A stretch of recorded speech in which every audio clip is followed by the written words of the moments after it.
I want to talk about the market, because what you're tapping into is a market, and this is so look at where we were, right? We're talking about opportunity, we're talking about inflection point, we're talking about building on your assets you have, and then we're talking about seeing a market that's changed. So Brian, in the last 2 minutes, tell us, the market for what you're doing really is, in a way, if we go back to when I was younger, and when you were younger, the idea that, oh, I'll sit in my room and create a story for BMW, come on, I'm not hired by BMW, they're not paying me, forget about it.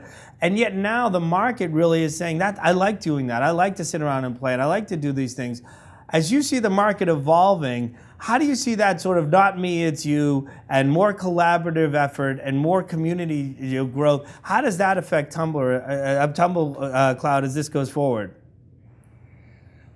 You know what? I really love this about you, Stephen. You Sorry. don't ask one question, you ask like 16, and I go, all right, cool. Welcome Which to one am our I going lives. to pick? Pick the best one.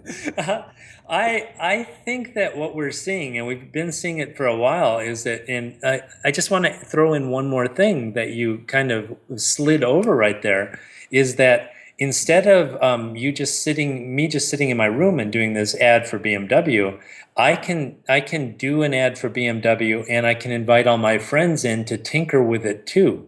So they can go, oh, you know what? What if you put that here and that here and that here? Because everything stays discrete again. You've got all these clips.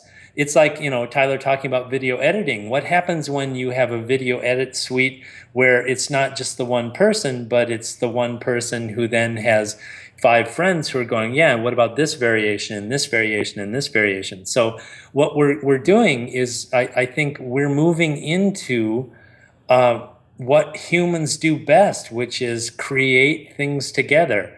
And they create on top of what's been created before. So we get a real rapid feedback loop, and it'll help us in business, in education, in social ventures. It's all these. I think it's such an astounding time right now, because we have all the knowledge, I think, and the wisdom to actually dig ourselves out of the problems we've created if we can tap into everybody.